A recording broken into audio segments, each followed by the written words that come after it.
Assalamualaikum warahmatullahi wabarakatuh. Halo semuanya, perkenalkan nama saya Syifa Khairunisa. Saya berasal dari Stikes Parcubakti Jaya Padang, Prodi S1 Kebidanan. Baiklah, ini adalah video kedua saya. Senang kembali bertemu dengan teman-teman semua. Masih membahas tentang Pancasila. Kali ini materinya tentang pengamalan Pancasila dalam kehidupan sehari-hari terkait dengan perkembangan ilmu pengetahuan.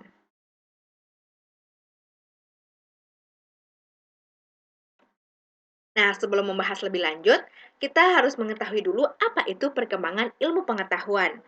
Ilmu pengetahuan adalah suatu bidang yang berasal dari berbagai pengetahuan yang didapatkan sebagai suatu gejala yang dianalisa dan diperiksa secara teliti dengan metode tertentu. Ilmu pengetahuan tidak terbatas dan konkret. Seiring dengan kemajuan iptek, ilmu pengetahuan dan teknologi, nilai yang berkembang dalam kehidupan bangsa Indonesia menimbulkan perubahan dalam cara pandang manusia tentang kehidupan.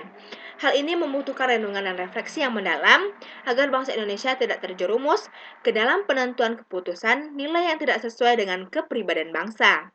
Dampak negatif yang ditimbulkan oleh perkembangan iptek yang didominasi oleh negara-negara barat dengan politik global ikut mengancam nilai-nilai khas dalam kehidupan bangsa Indonesia seperti gotong royong, spiritualitas, solidaritas, musyawarah, dan cita rasa keadilan. Oleh karena itu, sangat perlu ditanamkan nilai Pancasila dalam kehidupan kita agar nilai kepribadian bangsa kita tidak hilang.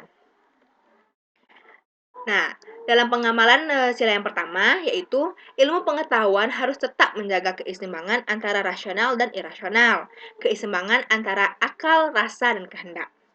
Menempatkan manusia di alam semesta bukan sebagai pusatnya, melainkan sebagai bagian yang sistematik dari alam semesta yang diolahnya. Yang ketiga, mengamalkan komitmen etis ketuhanan, Pancasila harus didudukan secara proporsional, bahwa ia bukanlah sesuatu yang berpretensi mengatur sistem keyakinan, sistem peribadatan, sistem norma, dan identitas keagamaan dalam ranah privasi masing-masing. Melainkan, ini adalah bisa diharapkan menjadi sesuatu yang mempersatukan bangsa. Yang kedua, sila yang kedua, yaitu kemanusiaan yang adil dan beradab. Yang pertama, memberikan arah dan mengendalikan ilmu pengetahuan. Ilmu dikembalikan pada fungsinya semula, yaitu kemanusiaan, tidak hanya untuk kelompok atau lapisan tertentu. Yang kedua, memberikan dasar-dasar moralitas bahwa manusia dalam mengembangkan iptek haruslah secara beradab. Membangun iptek harus berdasarkan kepada usaha-usaha yaitu untuk mencapai kesejahteraan manusia.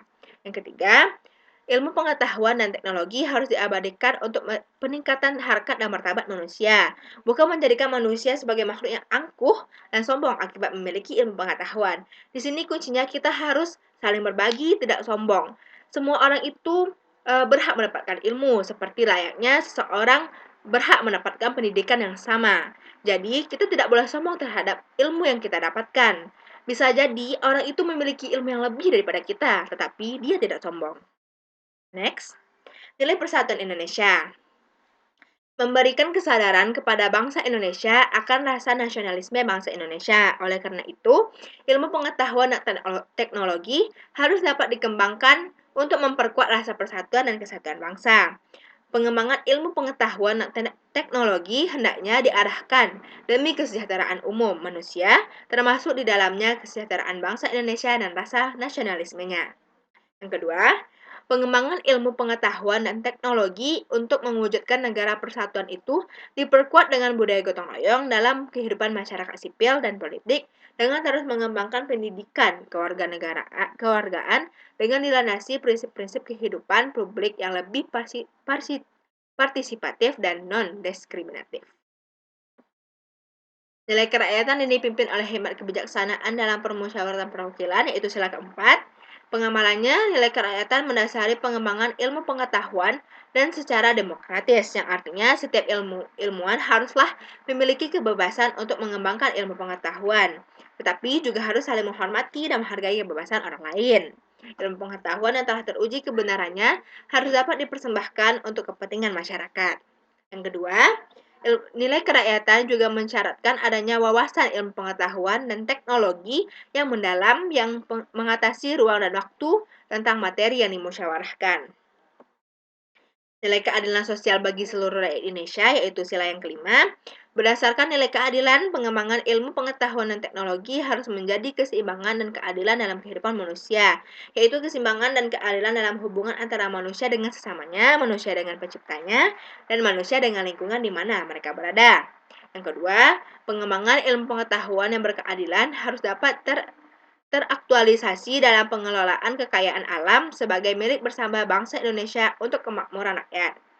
Baiklah teman-teman semua, hanya itu saja yang dapat saya sampaikan pada video kali ini. Semoga bermanfaat. Jangan lupa like, comment, dan subscribe channel ini untuk bisa memberikan edukasi-edukasi yang lebih baik ke depannya. Saya mohon maaf apabila ada kesalahan. Assalamualaikum warahmatullahi wabarakatuh.